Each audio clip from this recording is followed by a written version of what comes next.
cortisol's entire mission is to raise your blood sugar so that you have adequate energy to be able to fight or flee. Mm-hmm. So it's raising blood sugar even if you're not eating anything. Mm-hmm. And with that higher blood sugar, you get the higher insulin. So even if you're not consuming any sugar, any food at all, you can have really high blood sugars. And you can see this on people who are using continuous glucose monitors. You can see, I haven't eaten anything all day, and all of a sudden my blood sugar shot through the roof. And when you ask them, well, what happened right then? Oh yeah, my boss walked into my office and I just knew it was going to be bad news, or I was expecting this meeting, or, someone startled me. It can be something that simple.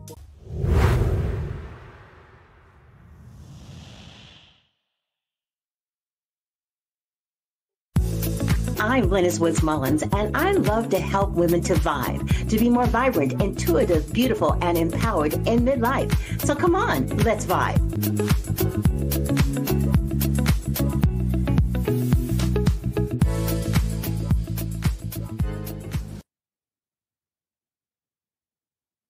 Lately, we're hearing a lot about type 2 diabetes and how it just seems to be coming from nowhere. And the question is, well, why is that? Why are we all of a sudden having a rash of people being diagnosed with type 2 diabetes? And what can we do about it? And then where does insulin come in when it comes to talking about this newest phenomena that seems to be impacting everybody, but in particular, women over 50 are coming up more and more with type 2 diabetes. Well, we're going to have someone that's going to help us figure this all out. Andrea Nicholson is a board certified in holistic nutrition and a certified nutrition therapist, master, level 3 restorative wellness practitioner, and has completed several continuing education courses in low-carb nutrition therapy practices. In other words, she is what they say the GOAT, greatest of all time when it comes to taking a look at our nutrition from a holistic perspective, and also in particular when it comes to the challenges of insulin resistance, chronic constipation, and advancing heart disease. So in other words, this is someone who can definitely save your life. So Andrea, welcome so much. Absolutely true. Welcome to the V.I.B.E Living Podcast. It's wonderful to have you. And I say that because sometimes it's just incremental changes that can make major differences in our health. And I don't know why we have a tendency to ignore some of these signs that letting us know that something's wrong. And then we find out what's wrong. And we find out that it requires some, lifestyle changes, and we don't make them. And next thing you know, we're on insulin, and then we're on other medication because of the side effects of the insulin. Let's see what we can do to help people today. Go ahead and not just get the information, but act on the information. Tell us a little bit about you and how you came to be so passionate in particular about helping people from a holistic perspective when it comes to what they are putting in their mouths.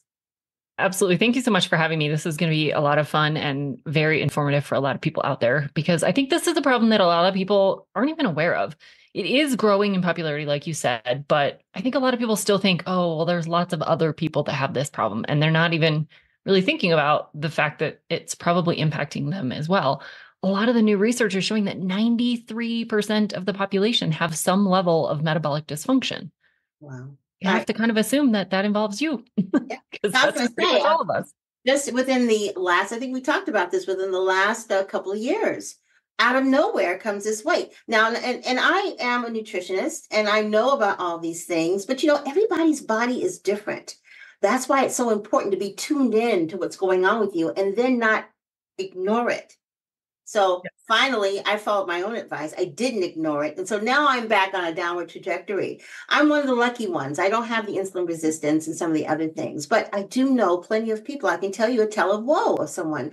She was diagnosed with type 2 diabetes maybe a year after she retired. So she was about 61 or 62.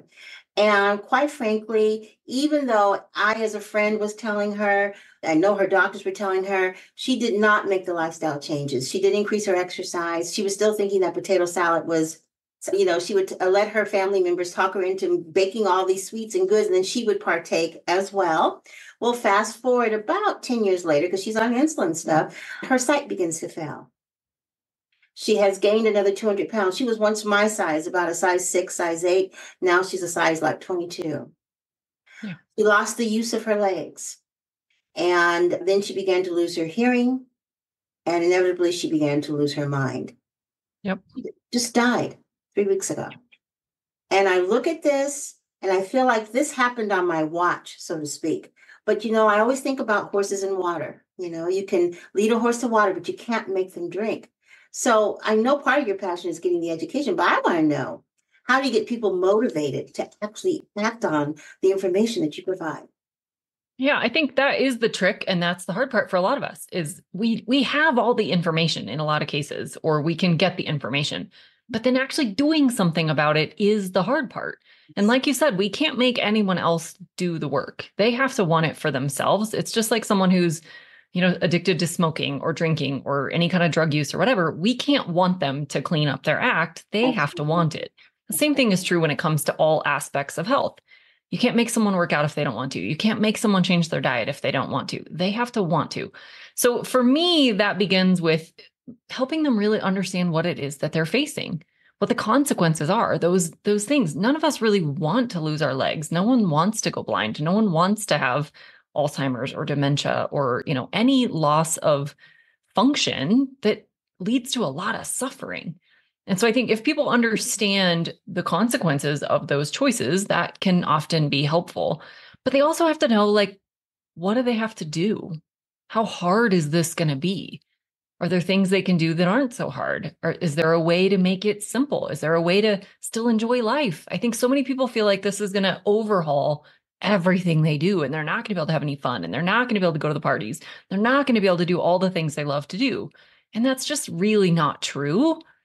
There's always ways to improve what you're doing. And even if it doesn't fully reverse it with those improvements, it's still going to help. You're still going to minimize the consequences. You're still going to not decline as rapidly. Right. And I think also another thing to take a look at is a lot of people think, well, I'll just get on insulin and that will take care of it. And people don't understand that insulin is a synthetic, it's processed, it's not something that's normal for the body that you're injecting. And over time, your organs, your body gets tired. It does not process it the same way, and it stops working in the same way that it did before. And in the meantime, while it's not doing the true function of what it's supposed to be doing, then other organs in your body begin to fail as well. So it's not the panacea. It's not even something that's for type 2 in particular, not something you're supposed to be hopefully lasting on forever. The hope is that you can make the lifestyle adjustments so that if you have to have insulin, it's not as much as maybe it would be if you weren't taking care of yourself.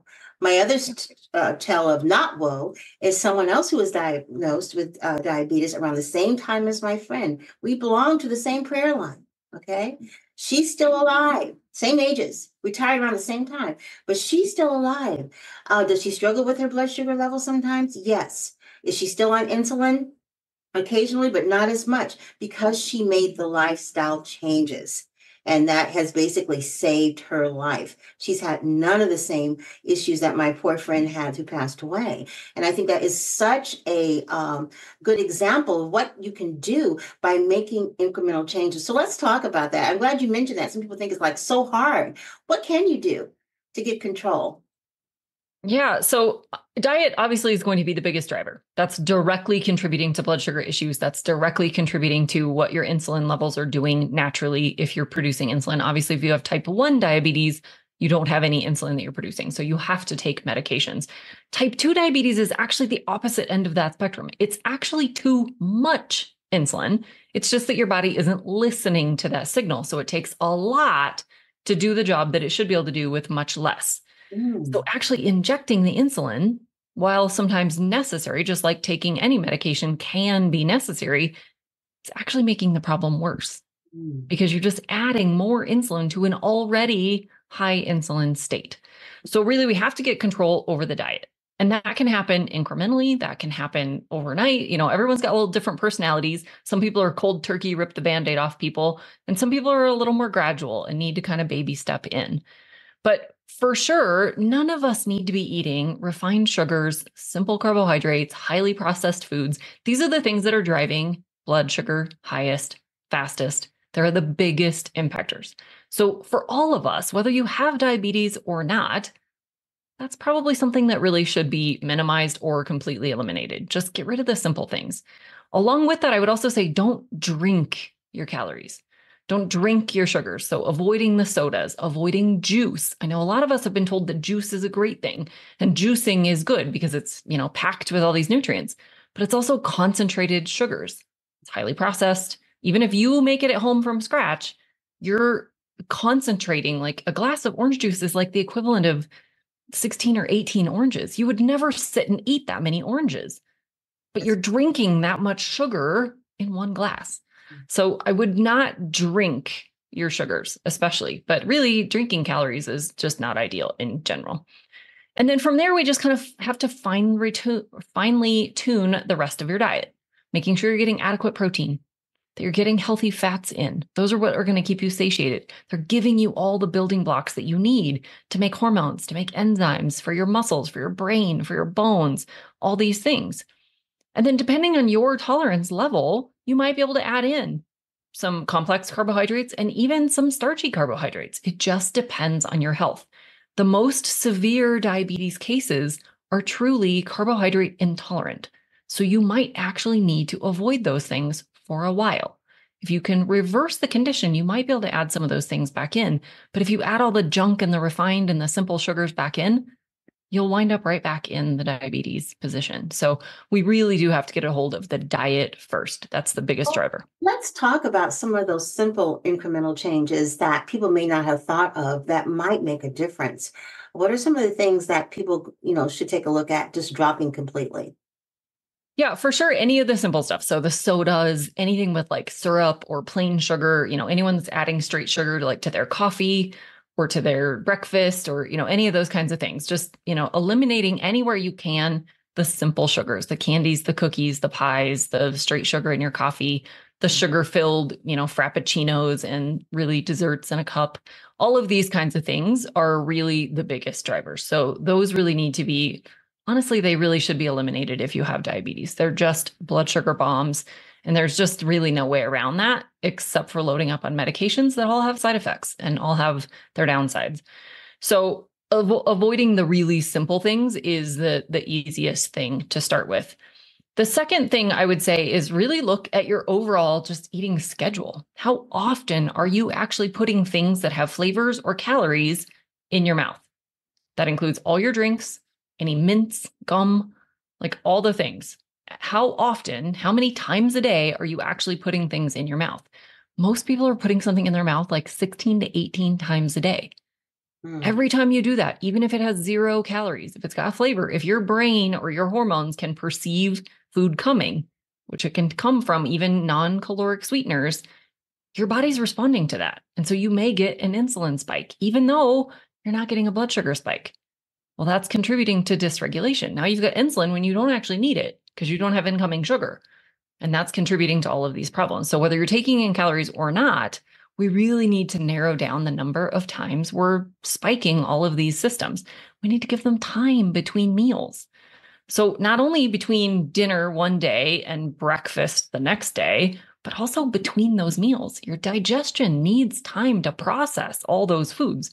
It takes about 90 minutes to really get everything going. And certain aspects of our digestion only actually run about every 90 minutes. If you're constantly adding food to that, it doesn't run, it doesn't work. So we have to really give our bodies a break between meals too. Which is one of the, I guess, proponents of the whole idea of intermittent fasting and giving your body a break. I intermittent fast, although I will do it for a while and then I'll stop for a little while because sometimes I think too much of anything, even if it's good, gets to be not as great. And you got to kind of fool your body a little bit because it will stop working as well because it becomes complacent and used to it. So I get intermittent fasting for about 3 or 4 months, and I give myself a break for about a month and do something else a little different, portion control or something. But, a lot of people don't understand what insulin resistance is. So let's back up a little bit and tell me, what is insulin resistance? What's the definition of that? So insulin resistance is a condition that has 2 main features. One is the body has become less responsive to the presence of insulin. So insulin is there, it's being produced, it's being released as it should, but it's not really working. The cells aren't listening. It's kind of like the boy that cried wolf. The body has been screaming for so long that it's like, I'm not listening to you anymore. There's no more vacancy. We're full. We can't take anything more. Because one of insulin's primary functions is to get sugar out of the blood and into the cells. Well, if the cells are already overloaded, there's no more room. We can't store that sugar inside the cell. So it stops responding to insulin. When we stop responding to the insulin, the pancreas is still trying to lower blood sugar. So it pumps out even more insulin and screams louder. And so it ends up being high insulin and resistance to that insulin. That's really what's happening with the insulin resistance. So even though it sounds like it's really only the resistance to it, the resistance happens because of the high levels. So the two really do have to go together. Well, what are some of the signs of insulin resistance? The best way to know is testing. And unfortunately, most conventional testing isn't covering all the bases. The conventional medical model still looks at diabetes as a blood sugar problem, but really it's an insulin problem, whether it's type 1 or type 2. In type 1, it's that you don't produce any. In type 2, it's that you're highly insulin resistant and you have very high levels of insulin. It's actually an insulin problem. And you can have a fasting insulin test done. That is one of the best tests you can do. There's also, fasting blood sugar is also a valuable marker, hemoglobin A1C. There's lots of different markers that we can look at to kind of assess where your current metabolic health is. So that's not really a symptom, but that's the best way to know for sure where you're at. From a symptom standpoint, there's a whole range of things. Just like most conditions, it shows up a little bit differently for everyone. This can be that you gain weight really easily and you really struggle to lose the weight. This can be really bad sugar cravings or carb cravings. This can be you can't fast. You get really shaky and weak and tired and those kinds of things if you can't go more than a couple hours without eating. If you get irritable when you can't eat. If you have skin tags or changes in your skin tone, that can be indications. You can also have other hormone imbalances. Insulin plays many, many roles in the body, and it also has a lot to do with other hormones. It also plays into cancer growth, even bone health. I mean, it plays into good and bad things throughout the body. So it can show up for a variety of reasons. Other people will know they have hypertension. One of the main drivers of hypertension is insulin resistance. Same thing with the most common causes of infertility. For women, that's PCOS or polycystic ovarian syndrome. And for men, that's erectile dysfunction. Those are the two most common causes, both of which are driven by insulin resistance.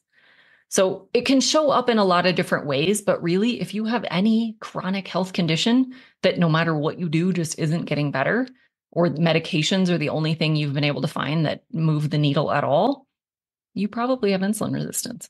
Interesting. And, the majority of the people who listen to this podcast are between the ages of 45 and 55. And of course, during that time, all kinds of things are happening to our bodies and continue to. I have bad news for y'all. The menopause thing doesn't really go away, just comes back in a different form. But when it comes to women and their hormones, how does the imbalance of hormones contribute to the possible increase of insulin resistance? Hormones are so impactful. And most of us, frankly, even in the health profession, know so little about what they actually do. We think of, most people hear hormones and they think of estrogen, progesterone, testosterone, but there's thyroid hormone. Insulin is a hormone. There's hundreds of hormones in the body and they all play tremendous roles and they all interact with each other. So when one gets out of whack, they all get a little bit messed up, whether that be higher levels, lower levels, or just they don't work as well. A lot of them also use the same cellular receptors. And when you have insulin resistance that causes inflammation, inflammation can damage those cell receptors, which means they don't work as well. So you can end up with sort of like a resistance to all the hormones. It's a little bit different with, say, estrogen, but it just means that they just don't work as efficiently, or we don't detox them as well. So they stick around longer than they should. So we really need to just focus on all of them together because they all interact together. Insulin's the easiest one that we have the biggest control over because it's so driven by diet. Estrogen, progesterone, testosterone, those are related to diet and lifestyle, but they're not, we don't have as much tangible control like we do with insulin. And the studies have been all over the place in terms of the kinds of things we might eat to lower our estrogen or to increase our progesterone. I mean, they really, the studies are not conclusive. So all the more reason to pay attention to what we do know. And that is the fact that there are definitely lifestyle changes you need to be making if you are insulin resistant. Now, where does exercise come in when it comes to managing insulin resistance? Exercise is phenomenal for so many things. It's really not the best thing for weight loss. We'll Mhm. just put that out. I think a lot of people think, I'll just go to the gym and then I can eat whatever I want. It really doesn't work that way. That doesn't change your hormones in that sense to help you with the weight loss. What exercise is really good for is normally a lot of our cells require insulin to kind of open the door and allow glucose in. When you're exercising, your muscles are so hungry for glucose that they just open up and all the glucose can come in without the use of insulin. And so it becomes a great way to just burn off all that excess glucose naturally without having to raise insulin. So it's actually helping to lower insulin levels, which is good. It's not going to drop them too far, but it's going to drop them into the normal ranges. And then secondly, especially with resistance training, the more muscle we have, the more glucose we can use and the more glucose we can store. So even though we don't store it directly as glucose, we store it as glycogen, which is long chains of glucose all crammed together, or as fat. The muscle can use those two sources for energy all the time just to survive. And so the more Exactly. muscle we have, the more carbohydrates we can have, the more Which is glucose right, which is sink we what have. ketosis or is based on, putting your body in ketosis. That's based on the whole idea of burning fat and not burning the other component in your body that gives you energy. But it's interesting because while intellectually we know that people know this or they've heard about it before, these are all very popular terms: insulin resistance, strength training, watching your carbs, the good carbs, the healthy carbs, the bad carbs, all of that. Still and yet, we are at, as you said, 93% propensity for you to have some kind of issue with your insulin.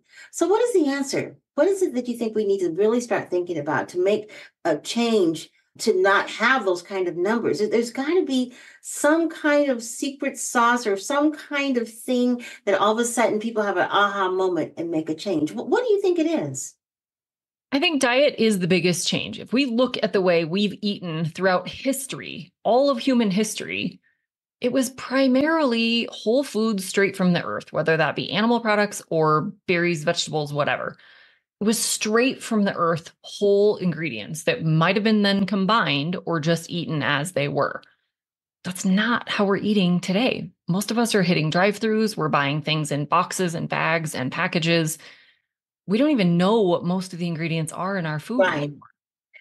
Right. In fact, if it tastes good, that's good enough. And I would venture to say that if it tastes good and they're making masses of it, more than likely there are things in there to help it taste good, which Yeah, aren't good for us. exactly. Not to say that eating healthy means that you do not have a palate for what you're eating. That's another misnomer. They think if you're eating organic or if you're eating all veggies or whatever the diet is, whatever lifestyle change, it's just not going to taste as good. And that's not true. No. And I think the more you actually get back to eating real whole foods, the less palatable those processed foods become. I know every once in a while you like give in and you're like, oh, I'll have a couple Doritos or Oreos or whatever. And all you can taste are the chemicals. Right, But right. you get so used to eating those foods that you don't even taste the fakeness in them. But the more Exactly. you can eat real foods and actually taste real flavors and kind of reset your whole palate, the less you even want those things because you can taste all the fakeness in it. Right. Well, here's a tip that I always tell my clients when they're trying to make a lifestyle change and eating healthier. I tell them, to change one thing in their diet and focus on that, whether it's going to be drinking more water or maybe having more dark green leafy vegetables, or perhaps, braising or air frying their chicken instead of frying it. And you find that as you begin to make some of these incremental changes, the cravings that you have for the bad stuff goes away, over time, you want to add something else that's healthy to that salad you've been eating. And you really don't necessarily want to have some French fries. I mean, this sounds gross. French fries with salad sounds gross to me anyway, because the oil on the French fries and the salad. Ugh. But I'm sure there was a time, maybe in my 20s or something, when I wasn't as aware, where that would have seemed, oh, great, French fries, salad, no problem.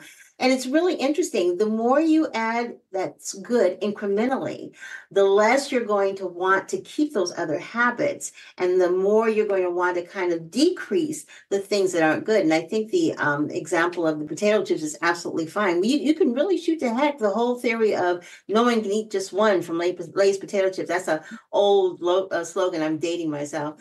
But back in the day, there was this commercial that said, Lay's potato chips, no one can eat just one. And of course, people rush the store to eat the Lay's potato chips. Is it really true? Well, yeah, it is, because it's the crunch, it's the salt, it's the oil, and it's the brainwashing of the commercial. It's all of that. And you find yourself, right, no one can eat just one.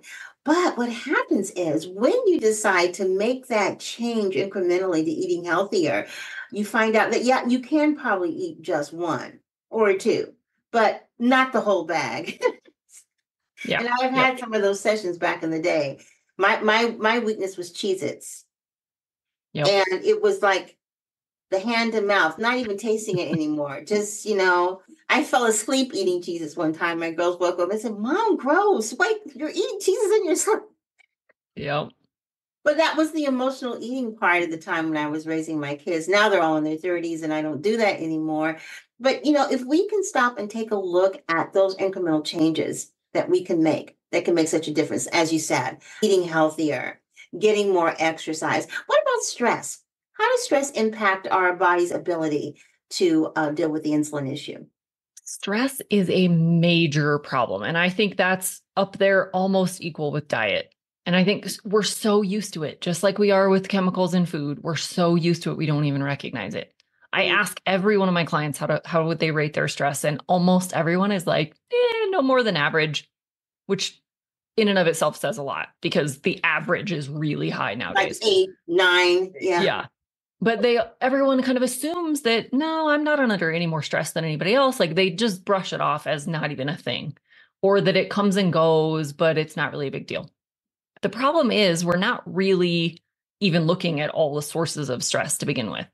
So it's not just traffic and deadlines and financial worries or relationship strife. It's also underlying infections, toxin exposures, physical injuries, over exercising, being too sedentary. All of these things are stressors. Having high blood sugar is a stressor on the body.